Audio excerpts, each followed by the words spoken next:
Assalamualaikum warahmatullahi wabarakatuh. Baiklah, di sini saya Anissa Giti Raja Andika, NIM 2042218. Di sini saya akan menganalisis ANOVA 1 jalur yang berjudul Tingkat Stres Mahasiswa Ditinjau Berdasarkan Jurusan Fakultas Lingkungan Universitas Islam Indonesia 2020. Jadi sebelum memasuki kasus dari ANOVA 1 arah ini, saya akan menjelaskan terlebih dahulu ANOVA 1 arah ini seperti apa. Nah, jadi ANOVA 1 arah ini digunakan apabila yang akan dianalisis terdiri dari satu variabel terikat dan satu variabel bebas. Interaksi suatu kebersamaan antar faktor dalam memengaruhi variabel bebas dengan sendirinya pengaruh faktor-faktor secara mandiri telah dihilangkan. Jika terdapat interaksi, berarti efek faktor satu terhadap variabel terikatan mempunyai garis yang tidak sejajar dengan efek faktor lain terhadap variabel terikat sejajar atau saling berpotongan. Nah, maka antara faktor tidak mempunyai interaksi. Nah, kemudian kita memasuki kasus dari tema tersebut. Jadi kasusnya itu seperti ini. Uji ANOVA satu arah akan digunakan untuk mengetahui adakah hubungan antara tingkat stres mahasiswa pada tiap kelompok jurusan yang ada di Fakultas Universitas Islam Indonesia. Nah, tingkat stres diukur pada skala 1 sampai 10. Nah, jadi skala 1 hingga 3 itu menunjukkan mahasiswa itu cukup stres. Nah, sedangkan skala 4 sampai 6 itu menunjukkan mahasiswa dalam keadaan stres. Nah, dan skala 7 ke atas menunjukkan mahasiswa sangat stres. Pengamatan dilakukan pada waktu yang berbeda dengan menggunakan metode pengumpulan data yaitu kuesioner yang berdasar yang disebarkan pada 50 responden.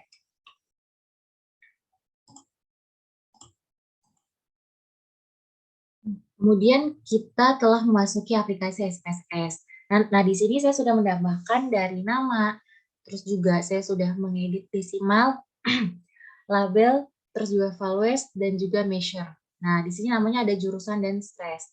Untuk desimalnya itu 0 semua, untuk tipenya itu numerik semua, dan untuk label itu jurusan dan tingkat stres.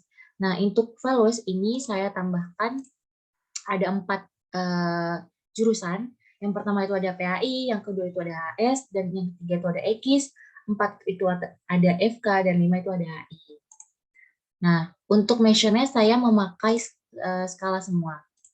Kemudian kita ke data view. Nah, di sini juga saya sudah menambahkan 1 sampai 50 itu ada jurusan dan stres. Nah, untuk mengetahui output-nya, kita akan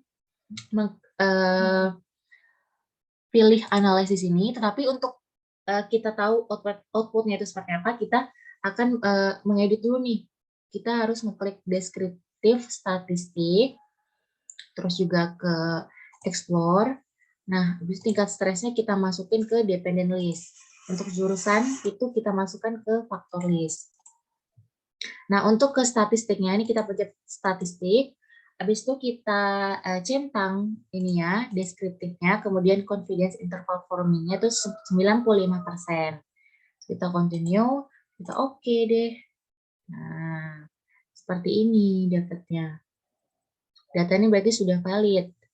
Nah, kemudian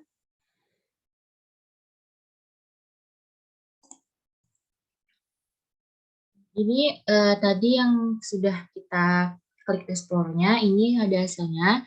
Ini ada explore, ini jurusan, ada case processing summary-nya, ada deskriptifnya ini. Nah, di sini ada valid, berarti datanya sudah valid.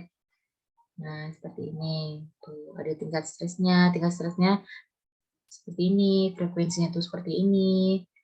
Nah, sudah dapat semuanya. Nah, kemudian kita beralih untuk mengetahui bagaimana output dari kasus tersebut.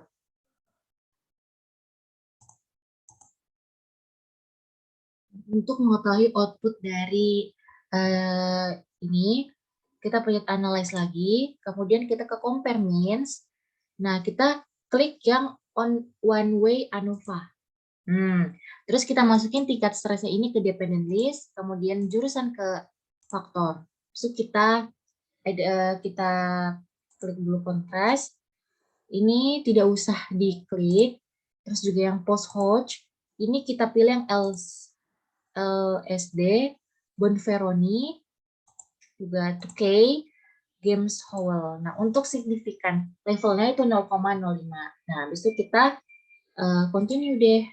Nah, kemudian yang option, kita pilih yang deskriptif dan homogeneity of variance test. Nah, kemudian kita continue. Terus kita oke. Nah, jadi seperti ini ya. Ya, untuk hasil dari outputnya ada deskriptif, test of homogeneity of variance, juga ada ANOVA, ada juga post-Hodge test. Tuh.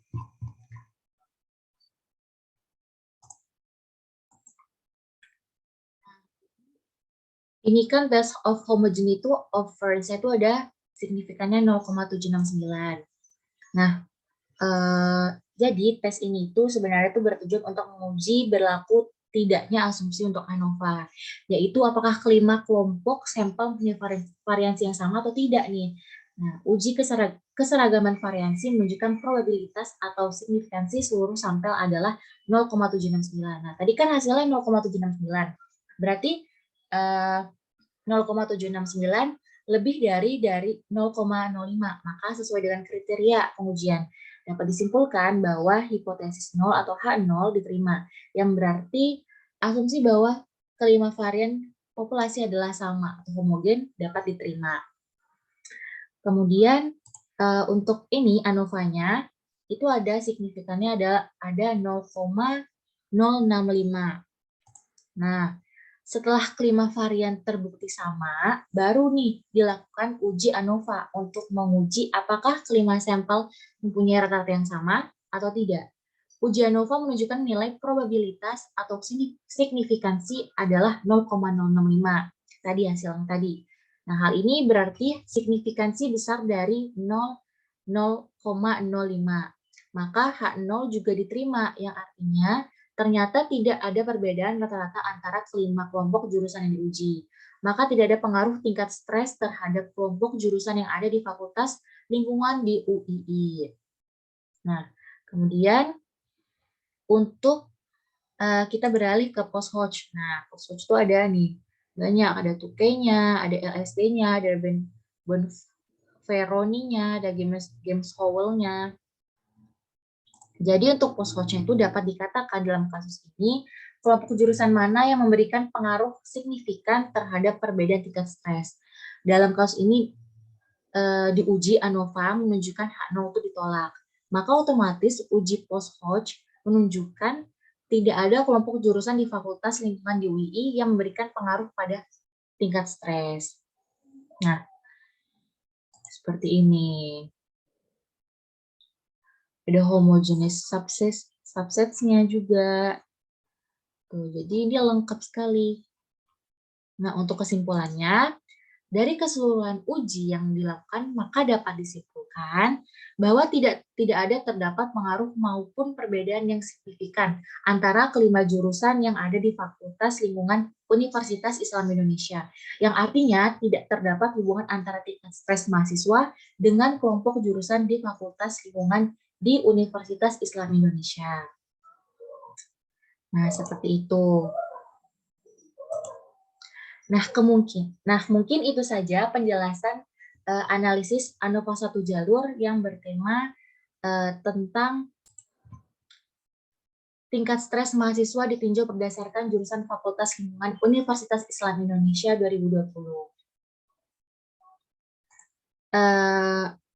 Mungkin itu saja yang bisa saya sampaikan. Apabila ada salah kata, saya mohon maaf. Kepada Allah saya mohon ampun. Wassalamualaikum warahmatullahi wabarakatuh.